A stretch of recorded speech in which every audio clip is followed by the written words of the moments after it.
Hello everyone, स्वागत है एक बार फिर से आप सभी साथियों का शिक्षा संकल्प के इस ऑनलाइन यूट्यूब प्लेटफॉर्म पर। कैसे हैं आप सभी दोस्त? आशा करते हैं कि आप लोग बहुत ही अच्छे होंगे, स्वस्थ होंगे। दोस्तों, आप सभी को पता है डेली सुबह 11:30 बजे जीके जीएस की स्पेशल क्लास होती है जो कि बीएड एंट्रेंस एग्जाम 2026 के लिए महत्वपूर्ण है। आप किसी भी स्टेट से उस स्टेट के बीएड प्रवेश परीक्षा की तैयारी में अभी से मेहनत के साथ लग चुके हैं तो डेली सुबह 11:30 बजे इस क्लास को करना बिल्कुल मत भूलिएगा। साथियों, यहाँ पर सेलेक्टेड क्वेश्चन ही कवर किए जा रहे हैं जो परीक्षा के दृष्टिकोण से महत्वपूर्ण है। आप लोग पिछले वर्ष का प्रश्न पत्र उठाकर देखिएगा, इसी आधार पर इसी पैटर्न पर एग्जाम में क्वेश्चन देखने को मिलते हैं। तो आइए शुरुआत कर लेते हैं बिना किसी देरी के। पूरे पेशेंस के साथ आप लोग अंत तक बने रहिएगा और हर एक क्वेश्चन का आंसर देते हुए चलिएगा। तो आइए भाई शुरुआत कर लेते हैं। पहला क्वेश्चन देखिए, भारत के राष्ट्रीय ध्वज की लंबाई और चौड़ाई का अनुपात जो है क्या है? मोस्ट इंपॉर्टेंट सवाल है और ये सवाल जो है पेपर में आ चुका है। बताएं आपका सटीक आंसर क्या हो जाएगा। एक बार सभी साथी कोशिश करें। साथियों, अगर बात करें भारत के राष्ट्रीय ध्वज की लंबाई और चौड़ाई के अनुपात का तो वो है आपका 3:2। अगर आपसे सवाल पूछा जाए कि भारत के राष्ट्रीय ध्वज की चौड़ाई और लंबाई का अनुपात कितना है, तब आप कहोगे सर 2:3। और अगर आपसे कहे लंबाई और चौड़ाई का अनुपात, तब आप कहोगे 3:2। अच्छा साथियों, जो भारत का राष्ट्रीय ध्वज है इसका डिज़ाइन जो है किसके द्वारा तैयार किया गया था? ध्यान रखिएगा, पिंगली वेंकैया के द्वारा जो है इसका डिज़ाइन तैयार किया गया था। ठीक है, तो आपका बी ऑप्शन इस क्वेश्चन का बिल्कुल राइट है। अगला सवाल देखिए, भारत का राष्ट्रीय आदर्श वाक्य क्या है? मोस्ट इंपॉर्टेंट सवाल ये भी है परीक्षा के दृष्टिकोण से। सत्यमेव जयते, वंदे मातरम, जय जवान जय किसान, जय हिंद। 4 ऑप्शन आपके सामने दिए गए हैं। एक बार सभी साथी कोशिश करें आंसर देने के लिए। चलिएगा, भारत का राष्ट्रीय आदर्श वाक्य क्या है? एक बार सभी साथी कोशिश करिएगा आंसर देने के लिए। तो अगर बात करें साथियों भारत का राष्ट्रीय आदर्श वाक्य क्या है, तो आप कहोगे सर यहाँ पर जो है आपका ए ऑप्शन दिया है, यही राइट आंसर हो जाएगा। ठीक है साथियों, सत्यमेव जयते जो है भारत का राष्ट्रीय आदर्श वाक्य है। और ये सत्यमेव जयते जो है साथियों, ये किस उपनिषद से लिया गया है, ये भी सवाल पेपर में बनता है। तो मुंडकोपनिषद से लिया गया है ये आपका सत्यमेव जयते। ठीक है साथियों, सत्यमेव जयते का अर्थ क्या होता है? ध्यान रखिएगा, सदा सत्य की ही विजय होती है। ठीक है, यानी हमेशा जो है सत्य की ही जीत होती है। तो आपका ए ऑप्शन बिल्कुल राइट आंसर हो जाएगा। अगला सवाल देखिए, भारत के राष्ट्रीय गीत की रचयिता कौन है? चलिए, बिल्कुल बेसिक सा सवाल है। ऑप्शन नंबर आपका कौन सा करेक्ट हो जाएगा? एक बार सभी साथी आंसर करें। सवाल नंबर 3 का। चलिए, भारत के राष्ट्रीय गीत के रचयिता का नाम आप लोग बता दीजिए। चलिएगा साथियों, अगर बात करें भारत का राष्ट्रीय गीत कौन सा है, तब आप कहोगे सर वंदे मातरम। कौन सा? वंदे मातरम जो है भारत का राष्ट्रीय गीत है। अच्छा, भारत का राष्ट्रीय गान कौन सा है? तब आप कहोगे जन गण मन। ठीक है, तो साथियों जो भारत का राष्ट्रीय गीत है वो है आपका कौन सा भाई? वंदे मातरम। और इसके रचयिता कौन है? बंकिम चंद्र चटर्जी हैं। ऑप्शन नंबर बी बिल्कुल राइट आंसर हो जाएगा। अगर आपसे सवाल पूछे कि वंदे मातरम जो भारत का राष्ट्रीय गीत है ये आपका कहाँ से लिया गया है, तब आप कहोगे सर आनंद मठ से। आनंद मठ जो है एक उपन्यास है साथियों, यहाँ से जो है आपका लिया गया है भारत का राष्ट्रीय गीत। ठीक है, तो बी ऑप्शन आपका राइट हो जाएगा। इसके रचयिता बंकिम चंद्र चटर्जी हैं। अगला सवाल देखिए, ज्ञानपीठ पुरस्कार के तहत कितनी राशि पुरस्कृत साहित्यकार को प्रदान की जाती है? बताएं। अच्छा, आप लोग आंसर करिएगा कि ज्ञानपीठ पुरस्कार जो है किस क्षेत्र में दिया जाता है उत्कृष्ट योगदान के लिए? बताएं आपका सही उत्तर क्या हो जाएगा। एक बार सभी दोस्त कोशिश करिएगा। साथियों, अगर बात करें ज्ञानपीठ पुरस्कार की, ये साथियों आपका जो है साहित्य के क्षेत्र में प्रदान किया जाता है उत्कृष्ट योगदान के लिए। ठीक है, और साथियों इसमें जो है 11 लाख की राशि जो है प्रदान करी जाती है विजेता को। ऑप्शन नंबर आपका 3 बिल्कुल राइट आंसर हो जाएगा। ठीक भाई, अगला सवाल देखिए, आपके सामने क्वेश्चन नंबर 5 है। पूरे पेशेंस के साथ आप लोग अंत तक बने रहिएगा। बिल्कुल सेलेक्टेड क्वेश्चन ही हैं साथियों। आप लोग पिछले वर्ष का पेपर देखेंगे तो इसी पैटर्न पर आपको क्वेश्चन देखने को मिलते हैं पेपर में। ठीक है, तो एक बार आप सभी से निवेदन है सेशन को शेयर कर दें और लाइक कर दें, जिससे ज़्यादा से ज़्यादा स्टूडेंट सुबह 11:30 बजे इस क्लास में ज़रूर जुड़ें। और आप सभी को पता होगा हमारी जो है रात को 8 बजे समान हिंदी की स्पेशल लाइव क्लास होती है, उसमें भी आप लोग ज़रूर पार्टिसिपेट करें। बहुत सारे स्टूडेंट जुड़ते हैं। चलिए, सवाल नंबर 5 है, सरस्वती सम्मान किस क्षेत्र में विशिष्ट कार्य के लिए प्रदान किया जाता है? एक बार कोशिश करिएगा आप लोग फटाफट आंसर देने का। नृत्य, साहित्य, संगीत और आपका दिया है फिल्म निर्माण। चलिएगा साथियों जो आपका सरस्वती सम्मान है ये आपका साहित्य के क्षेत्र में ये भी आपका प्रदान किया जाता है। आपका बी ऑप्शन बिल्कुल करेक्ट आंसर हो जाएगा। अगला सवाल देखें, मोस्ट इंपॉर्टेंट क्वेश्चन है परीक्षा की दृष्टिकोण से। बताइए ग्रैमी पुरस्कार किस क्षेत्र में प्रदान किया जाता है? बताएं। अभिनय के क्षेत्र में, संगीत के क्षेत्र में, गायन के क्षेत्र में, इनमें से कोई नहीं। बताइएगा ग्रैमी पुरस्कार जो है आपका किस फील्ड में प्रदान किया जाता है? चलिए तो आप देखोगे साथियों यहाँ पर जो है आपका राइट आंसर संगीत के क्षेत्र में, जो भी साथी बी ऑप्शन पर गए हैं वो बिल्कुल यहाँ पर राइट हो जाएंगे। साथियों ग्रैमी अवार्ड जो है ये आपका विश्व का सबसे प्रतिष्ठित संगीत पुरस्कार है, ठीक है, जो अमेरिका में जो है प्रदान किया जाता है। आपका बी ऑप्शन बिल्कुल राइट आंसर है। अगला सवाल देखिए, भारत में राष्ट्रीय बालिका दिवस जो है कब मनाया जाता है? डबल स्टार लगाइए, वेरी इंपॉर्टेंट सवाल है। क्वेश्चन नंबर 7 का आंसर करें आप लोग। भारत में राष्ट्रीय बालिका दिवस जो है कब मनाया जाता है? चलिए सभी साथियों का आंसर आना चाहिए, बताएं। तो साथियों अगर बात करें 5 जून को कौन सा दिन मनाया जाता है जो कि बहुत इंपॉर्टेंट है, तो विश्व पर्यावरण दिवस। कौन सा? विश्व पर्यावरण दिवस जो है प्रत्येक वर्ष 5 जून को मनाया जाता है। और 5 सितंबर को याद रखिएगा साथियों, 5 सितंबर को प्रत्येक वर्ष राष्ट्रीय कौन सा भाई? राष्ट्रीय शिक्षक दिवस के रूप में मनाते हैं 5 सितंबर को। और 12 मई को साथियों विश्व नर्स दिवस के रूप में मनाया जाता है। और 24 जनवरी को याद रखिएगा आपका राष्ट्रीय बालिका दिवस के रूप में मनाते हैं। डी ऑप्शन राइट है। अगला सवाल देखिए, प्रत्येक वर्ष वीर बाल दिवस कब मनाया जाता है? कई बार एग्जाम में और कई परीक्षा में ये सवाल आया है, बताइए। सभी साथियों का आंसर आना चाहिए, प्रत्येक वर्ष जो है वीर बाल दिवस जो है कब मनाया जाता है? क्वेश्चन नंबर 8 का करेक्ट आंसर क्या है? आप सभी दोस्त याद रखेंगे 26 दिसंबर को। कब भाई? 26 दिसंबर को प्रत्येक वर्ष जो है वीर बाल दिवस के रूप में मनाते हैं। आपका थर्ड ऑप्शन राइट है। अगला सवाल, अंतर्राष्ट्रीय ओजोन दिवस कब मनाया जाता है? क्वेश्चन नंबर 9 का आंसर करिएगा। चलिए साथियों ये सभी महत्वपूर्ण दिवस हैं जो विभिन्न परीक्षाओं में पूछे जा चुके हैं और यहाँ से सवाल पेपर में बनते हैं। बताइए आपका राइट आंसर क्या हो जाएगा? एक बार कोशिश करें। साथियों वर्ल्ड ओजोन डे जो है प्रत्येक वर्ष 16 सितंबर को मनाते हैं। कब भाई? 16 सितंबर को। आपका डी ऑप्शन बिल्कुल राइट है। अगला सवाल देखो भाई, नीति आयोग का पूर्ण रूप क्या है? यानी आपको बताना है नीति आयोग का जो फुल फॉर्म होता है क्या होता है। पहला ऑप्शन ये आपका दिया है national institute for technology India, और यहाँ पर दिया है आपका ऑप्शन सेकंड दिया है national institute of tribal India, national institution for transforming India, national intelligence of tribal India. बताएं आपका सटीक आंसर क्या हो जाएगा? एक बार कोशिश करें आप लोग। चलिए आप सभी साथियों को पता होगा और मुझे पूरी उम्मीद है कि आप लोग इस क्वेश्चन का आंसर बिल्कुल सही दे रहे होंगे। तो आप देखोगे साथियों national institution for transforming India, इसका राइट आंसर है ऑप्शन नंबर 3। ध्यान रखें सभी बच्चे। अगला सवाल, प्लेइंग टू विन नामक आत्मकथा निम्नलिखित में से किस भारतीय खिलाड़ी ने लिखी है? क्वेश्चन नंबर 11 है। सभी बच्चे आंसर करें, फटाफट आंसर करिएगा आप लोग। और भाई देखिए सेशन को एक बार सभी लोग लाइक कर दें, शेयर कर दें। इसमें आपका कोई चार्ज कोई पैसा साथियों नहीं लगता है लाइक करने में, ठीक है।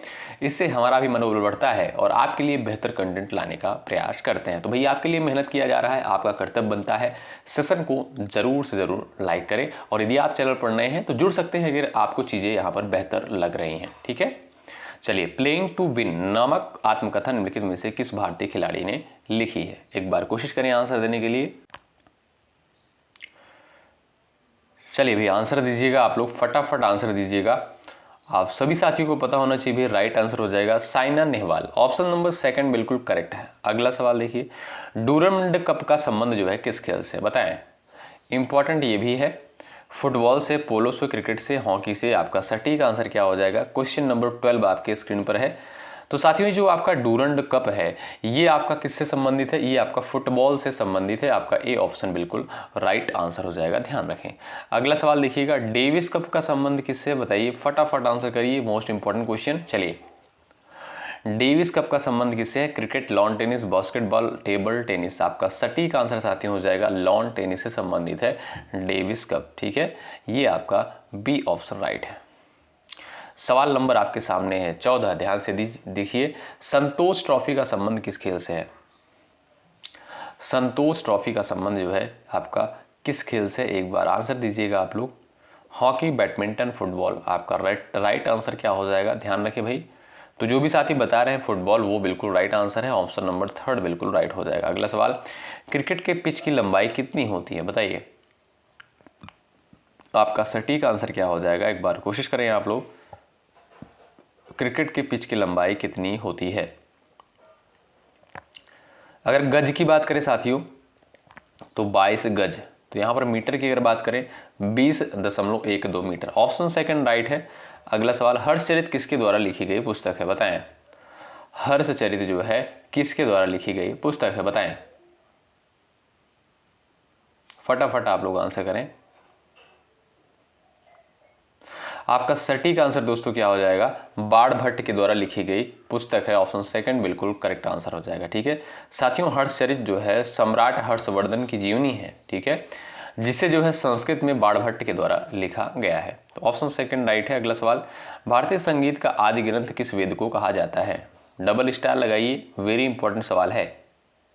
चलिए भाई, भारतीय संगीत का आदि ग्रंथ किस वेद को कहते हैं? तो आप सभी जानते होंगे वेदों की संख्या कुल कितनी है, 4 है। कौन कौन से? ऋग्वेद, यजुर्वेद, सामवेद और आपका अथर्ववेद है। और ऋग्वेद जो है सबसे प्राचीनतम वेद कहलाता है, ये भी सवाल पेपर में आया है, ठीक है।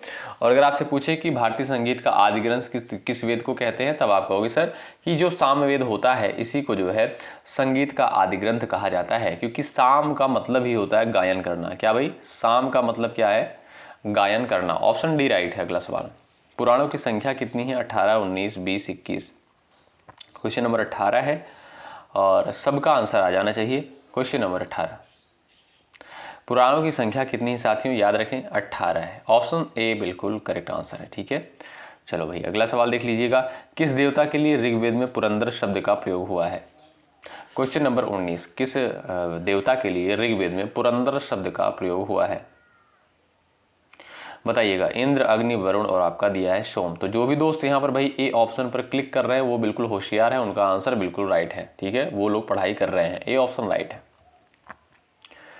गायत्री मंत्र का उल्लेख किस पुस्तक में मिलता है, बताओ। क्वेश्चन नंबर 20 का राइट आंसर कर दो भाई, फटाफट छापते हुए चलो आप लोग आंसर।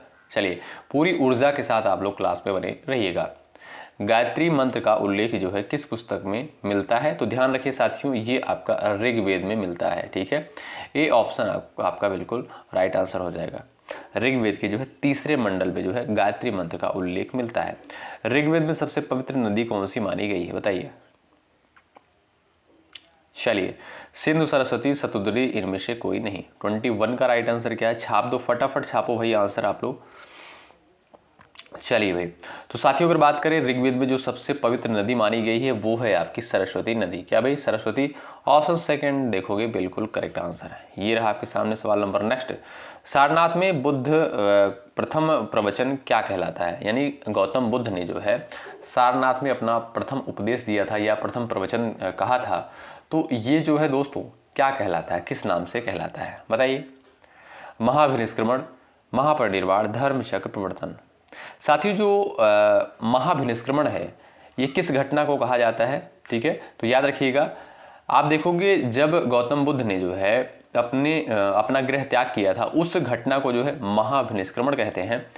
और महापरिनिर्वाण किसे कहते हैं साथियों, उनका जो है उन्होंने जब अपना शरीर त्यागा था यानी उनकी जब मृत्यु हुई थी उस घटना को जो है महापरिनिर्वाण कहते हैं। और धर्म चक्र प्रवर्तन कहा जाता है जो सारनाथ में इन्होंने अपना प्रथम उपदेश दिया था, इसी घटना को, इसी को जो है धर्म चक्र प्रवर्तन के नाम से जानते हैं, ठीक है। तो ऑप्शन नंबर 3 राइट है। अगला सवाल, अशोक की शिलालेखों को पढ़ने वाला प्रथम अंग्रेज कौन था? 23 का आंसर बता दीजिए, सवाल पूछा गया है पेपर में। चलिए 23 का जो है आंसर बताइए, अशोक के शिलालेखों को पढ़ने वाला प्रथम अंग्रेज कौन था? जेम्स प्रिंसेप था। ऑप्शन नंबर आपका 3 बिल्कुल राइट आंसर हो जाएगा, ठीक है भाई। आगे बढ़ें, अगला सवाल देखिएगा। अच्छा साथियों, जो अशोक की शिलालेख थे ये किस लिपि में लिखे गए थे? ब्राह्मी लिपि में। किस लिपि में साथियों? ब्राह्मी लिपि में लिखे गए थे। क्वेश्चन नंबर 24 है, किस ग्रह को लाल ग्रह कहा जाता है? 24 का आंसर करिए, किस ग्रह को लाल ग्रह कहते हैं? बुध, मंगल, शुक्र, शनि। तो आप देखो कि जो सटीक आंसर हो जाएगा वो है आपका मंगल। साथियों मंगल जो है ये आपका लाल ग्रह कहलाता है। क्या? लाल ग्रह कहलाता है। और बुध की बात करें साथियों, ये सौर मंडल का सबसे छोटा ग्रह है। कौन सा भाई? सौर मंडल का सबसे छोटा ग्रह बुध है। और अगर आपसे सवाल पूछा जाए कि सबसे बड़ा ग्रह कौन सा है, तब आप कहोगे सर बृहस्पति जो है आपका सबसे बड़ा ग्रह है। ठीक है, चलिए अगला सवाल देख लीजिएगा। और यहाँ पर जो साथियों शुक्र आपका दिया है, शुक्र के बारे में थोड़ी जानकारी आप लोग इकट्ठा कर लीजिए। अगर आपसे पूछा जाए कि भोर का तारा किसे कहते हैं, शुक्र को कहते हैं। सबसे चमकीला ग्रह किसे कहते हैं, शुक्र को कहते हैं। सांझ का तारा किसे कहते हैं, शुक्र को कहते हैं। इन सारे पॉइंट्स को आप लोग याद रखें। संविधान की 8वीं अनुसूची में कितनी भाषाएं सम्मिलित हैं? 18, 22, 25, 28 बताएं। सबका आंसर आना चाहिए सवाल नंबर 25 का। आप सभी साथी याद रखें, संविधान की जो 8वीं अनुसूची है इसमें कुल ओवरऑल 22 यानी 22 भाषाओं का जो है वर्णन किया गया है। आपका सेकंड ऑप्शन बिल्कुल राइट है। अगला सवाल, भारत में सबसे बड़ी ताजे पानी की झील का नाम आप लोग बता दीजिए। 26 का राइट आंसर बताएं। चलिए भाई 26 का करेक्ट आंसर क्या है भाई, एक बार कोशिश करिएगा। अगर बात करें साथियों सबसे बड़ी ताजे पानी की झील का नाम क्या है, तो वो है आपकी वुलर झील। कहाँ पर है साथियों? ये आपका जम्मू कश्मीर में है। ठीक है, और भारत की जो है सबसे बड़ी खारे पानी की झील का नाम क्या है? चिल्का झील है। ठीक है, चिल्का झील जो है खारे पानी की सबसे बड़ी झील है, और ये साथियों आपका कहाँ पर है? उड़ीसा राज्य में है। ठीक है, तो ए ऑप्शन इस क्वेश्चन का राइट है। राष्ट्रीय खेल दिवस कब मनाते हैं? बताओ भाई, छाप दो आंसर फटाफट। चलिए सभी क्वेश्चन बिल्कुल सिलेक्टेड है साथियों, आंसर करिएगा आप लोग। राष्ट्रीय खेल दिवस कब मनाते हैं आप लोग ध्यान रखें। 29 अगस्त को प्रत्येक वर्ष राष्ट्रीय खेल दिवस के रूप में मनाया जाता है। बी ऑप्शन बिल्कुल राइट आंसर हो जाएगा। ठीक है, आप लोग जानते होंगे हॉकी के जादूगर एक थे, इनका नाम था मेजर ध्यानचंद। ठीक है, तो साथियों इनका जन्म भी 29 अगस्त को ही हुआ था, इसीलिए राष्ट्रीय खेल दिवस भी 29 अगस्त को मनाते हैं। ठीक है, चलिए क्वेश्चन नेक्स्ट, नालंदा विश्वविद्यालय किस राज्य में स्थित था? बताइए। 28 का आंसर कर दीजिए आप लोग। सभी प्यारे साथी आंसर करें, नालंदा विश्वविद्यालय किस राज्य में स्थित था? तो वो है साथियों आपका बिहार। ऑप्शन नंबर ए बिल्कुल राइट आंसर है। ठीक है साथियों, नालंदा विश्वविद्यालय प्राचीन भारत का प्रसिद्ध बौद्ध शिक्षण केंद्र था। ठीक है, अगला सवाल देखिएगा, भारत का सर्वोच्च वीरता पुरस्कार कौन सा है? छाप दो सब लोग आंसर भाई। चलिए आपका सटीक आंसर क्या है, तो वो हो जाएगा आपका परमवीर चक्र। याद रखें साथियों, इसे जो है युद्ध के समय सर्वोच्च शौर्य के लिए दिया जाता है। आपका ए ऑप्शन राइट है। अगला सवाल, केंद्रीय जल आयोग का मुख्यालय कहाँ पर स्थित है? क्वेश्चन नंबर 30 का राइट आंसर बताएं। केंद्रीय जल आयोग का मुख्यालय बताइएगा। आपका राइट आंसर क्या है? मुंबई, कोलकाता, दिल्ली, चेन्नई, तो वो है साथियों आपका दिल्ली। ऑप्शन थर्ड वाले दोस्त यहाँ पर राइट है। अगला सवाल देखिए आपके सामने है, क्वेश्चन नंबर 31, पृथ्वी दिवस कब मनाते हैं? बताओ, पृथ्वी दिवस कब मनाते हैं, जल दिवस कब मनाते हैं? आंसर करिए, दोनों महत्वपूर्ण है। चलिए सभी साथियों को आंसर आना चाहिए। साथियों पृथ्वी दिवस जो है प्रत्येक वर्ष जो है 22 अप्रैल को मनाया जाता है। ऑप्शन सेकंड राइट है। और विश्व जल दिवस कब मनाते हैं? तो 22 मार्च को जो है विश्व जल दिवस के रूप में मनाते हैं। भारत का पहला परमाणु रिएक्टर कौन सा था? भारत का जो है पहला परमाणु रिएक्टर का नाम बताइए आप लोग। तो वो था साथियों कौन सा भाई? अप्सरा। ऑप्शन सेकंड बिल्कुल राइट आंसर होगा। 23 का आप लोग यहाँ पर 33 का आंसर करिएगा। महात्मा गांधी ने सत्याग्रह का पहला प्रयोग कहाँ पर किया था? बताएं, फटाफट आंसर करें भाई। भारत, दक्षिण अफ्रीका, इंग्लैंड, श्रीलंका। चलिए, महात्मा गांधी ने जो सत्याग्रह का पहला प्रयोग कहाँ पर किया था? तो साथियों दक्षिण अफ्रीका में। कहाँ पर दोस्तों? दक्षिण अफ्रीका में। आपका यहाँ पर देखिएगा सेकंड ऑप्शन जो दिया है यही बिल्कुल राइट आंसर है। अगला सवाल देखिए सभी प्यारे दोस्त, भारत के संविधान में मौलिक कर्तव्य किस संशोधन द्वारा जोड़े गए थे? 34 का राइट आंसर क्या है? भारत के संविधान में मौलिक कर्तव्य किस संशोधन द्वारा जोड़े गए थे? तो आपका सटीक आंसर क्या हो जाएगा साथियों? ध्यान रखें, 42वें संविधान संशोधन 1976 के द्वारा। ठीक है, ध्यान रखिएगा, 42वें संविधान संशोधन 1976 के द्वारा स्वर्ण सिंह समिति की सिफारिश पर अनुच्छेद 51A के तहत जो है मौलिक कर्तव्य को जोड़ा गया था। किस अनुच्छेद के तहत? 51A के तहत। ठीक है, अच्छा, किस समिति की सिफारिश पर? याद रखिएगा, स्वर्ण सिंह समिति की सिफारिश पर। बहुत महत्वपूर्ण है साथियों। मौलिक कर्तव्य की संख्या कितनी है? मौलिक कर्तव्य की संख्या है वर्तमान समय में 11 मौलिक कर्तव्य हैं, यानी 11 मौलिक कर्तव्य हैं। मौलिक अधिकार कितने हैं? 6 मौलिक अधिकार हैं। ठीक है, तो आपका ए ऑप्शन यहाँ पर राइट है। अगला सवाल, बंगाल का विभाजन कब हुआ था? छाप दो आंसर आप लोग भाई।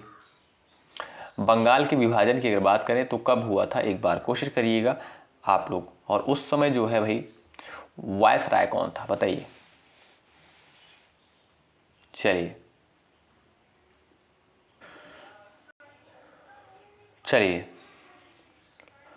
साथियों, बंगाल की विभाजन की अगर बात करें तो 16 अक्टूबर 1905 को जो है बंगाल का विभाजन हुआ था। बी ऑप्शन करेक्ट हो जाएगा। और इस समय बंगाल का जो है गवर्नर जनरल कौन था भाई? लॉर्ड कर्जन था। ये भी सवाल पूछा जाता है कि बंगाल विभाजन के समय गवर्नर जनरल कौन था, तब आप कहोगे Lord Curzon. Option second right है। अगला सवाल देखें, संविधान सभा के प्रारूप समिति के अध्यक्ष का नाम बता दीजिए आप लोग।